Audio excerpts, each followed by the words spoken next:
4월 24일 목요일 아침 우리가 오늘 함께 나눌 말씀은 아가서 2장 8에서 17절 말씀입니다. 오늘 매일 성경 묵상의 제목은 봄의 청혼입니다. 봄이 되면 여기저기 결혼한다라는 소식이 많이 들리게 되죠. 결혼이란 단어는 참 우리를 설레게 하는 단어가 아닌가 합니다.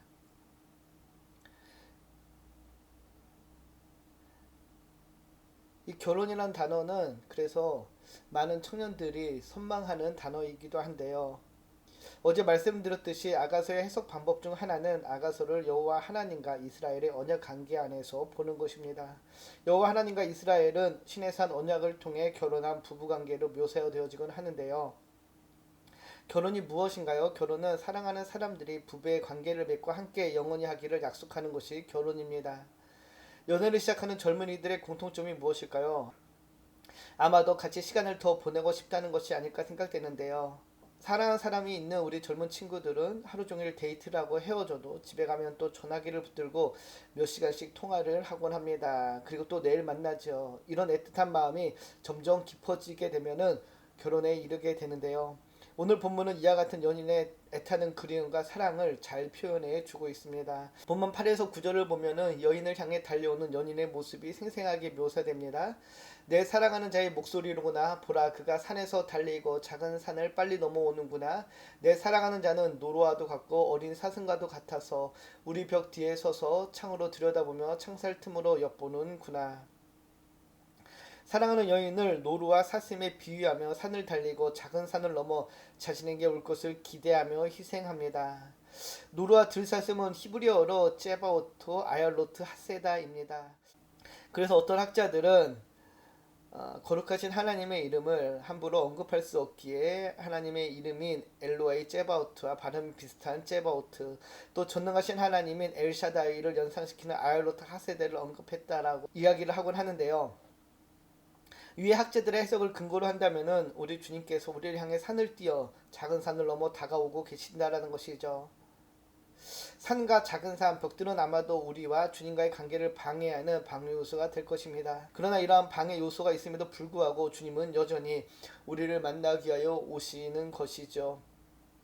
여전히 주님과 관계를 맺고 교제를 하지만 산과 벽을 사이에 두고 있는 불완전한 교제가 됩니다. 이러한 불완전한 교제임에도 여전히 사랑하는 여인을 위해 기꺼이 다가오시는 주님이 저와 여러분의 주님이심을 믿으시기 바랍니다. 그리고 이어지는 10절을 보면 이렇게 이야기하죠. 나의 사랑하는 자가 내게 말하여 이르기를 나의 사랑 내 어여쁜 자여 일어나 함께 가자. 사랑하는 연인은 산을 띄고 동산을 넘어 다가와 부릅니다. 그리고 나의 사랑 나의 어여쁜 자여 일어나 함께 가자라고 이야기하죠.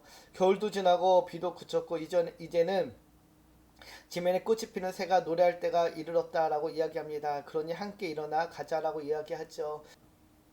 봄에 부르는 청혼의 노래입니다. 신랑된 여인은 방해물에 방해도 불구하고 사랑하는 여인을 향해 달려와 이제 일어나 함께 가자고 합니다.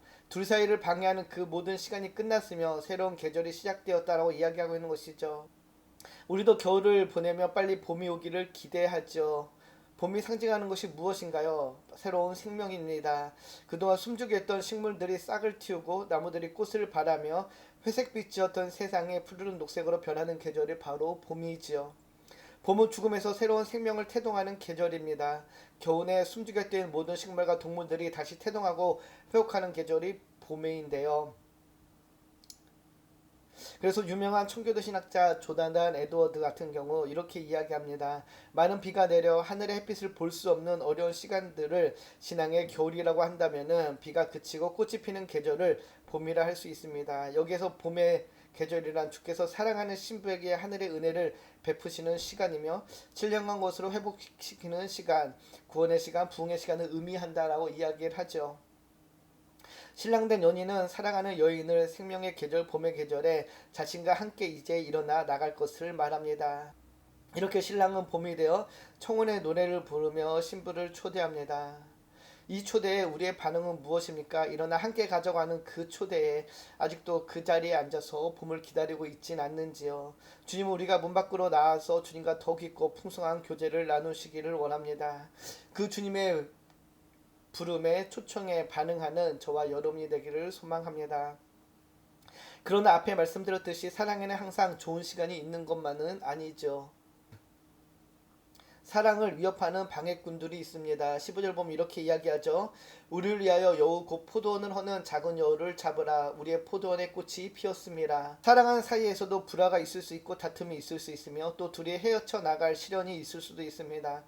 둘 사이의 관계를 방해하는 많은 방해물들이 있는데요. 경제적인 문제, 가정의 문제, 부모의 반대 등 이런 방해물들이 겨울을 의미한다라면은 또 이제는 그 겨울이 지나고 봄이 왔음에도 불구하고 그 둘의 관계를 방해하는 방해꾼이 있습니다. 바로 작은 여우라고 이야기하는데요. 오늘 본문에서는 그 존재를 포도원을 허무는 작은 여우로 묘사합니다. 개역개정에는 작은 여우라고 번역되어 있는데 영어 성경에서는 리들 폭시스라고 번역하고 있습니다.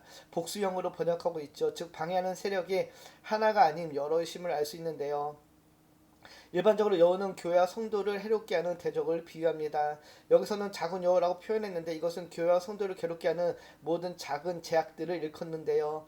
결국 실현된 연인과 관계에서 그 관계를 해롭게 하는 위험하게 만드는 요소가 다른 것이 아니라 우리 안에 있는 작은 제약들, 우리가 무심코 넘기는 그런 제약들이 있을 수 있음을 의미합니다. 혹시 우리를 괴롭게 하는 작은 제약들이 있나요? 그것이 무엇인가요? 탐욕과 탄심, 정욕, 시기, 질투, 미움 등 우리 안에 일어나는 모든 것들이 아마 이런 작은 여우가 될 것입니다. 주님은 오늘 본문에서 이런 작은 여우가 포도는 헐지 못하도록 잡으라고 하십니다. 주님은 거룩하신 분이기 때문에 아무리 사소한 제약들이라도 주님과의 관계를 깨뜨리고 주님으로부터 우리를 멀어지게 하는 원인이 될 수 있음을 기억해야 한다는 것이죠. 즉 아무렇지도 않게 이런 작은 제약들을 방치해 둘 때에 이런 작은 제약들이 우리와 하나님의 관계를 멀어지게 만드는 것입니다. 그래서 주님께서는 아무렇지도 않게 범하는 일상의 작은 제약들 가운데서 회개하고 하나님께 돌아올 것을 말하고 있습니다. 또 일상의 삶에서 교회를 공격하고 반항하는 세력들과 맞서 싸우기에 항상 깨어 있어야 함을 알려주고 있는 것이죠. 그럼 결혼에 이르기 위한 전제 조건은 무엇일까요? 언제 사람들은 결혼에 대한 결심을 하게 되나요? 아마 이 사람이라면 되겠다라는 확신이 들어야 결혼을 결정하겠죠. 그 확신은 바로 서로에 대한 신뢰에서 비롯됩니다. 이런 서로에 대한 신뢰는 서로에 대한 깊은 이해에서 비롯되는데요. 관계 속에서 서로 충분히 알아갈 때 신뢰가 형성됩니다. 즉, 이 사람은 이제 내 사람이구나 라는 확신이 들 때에 우리는 결혼을 결정하게 된다는 것이죠. 그래서 오늘 본문에서도 모든 어려움을 이겨낸 여인은 이제 확신을 가지고 이렇게 고백을 합니다. 내 사랑하는 자는 내게 속하였고 나는 그에게 속하였도다. 그가 백합화 가운데 양떼를 먹이는구나. 우리의 삶의 많은 굴곡은 결국 우리로 하여금 더욱 주님을 바라보게 하며 더 깊은 관계로 나아가게 하는 동인이 됩니다. 우리가 이런 시련 가운데서 믿음을 지키며 하나님과의 더 깊은 만남을 원할 때 주님께서는 우리에게 말씀하시죠. 너는 내게 속하였다. 너는 내 것이다. 바라기는 오늘 주님과의 만남을 통해 주님으로부터 너는 내 것이다 라는 이 확신의 답을 듣는 모두가 되기를 주님의 이름으로 축복합니다.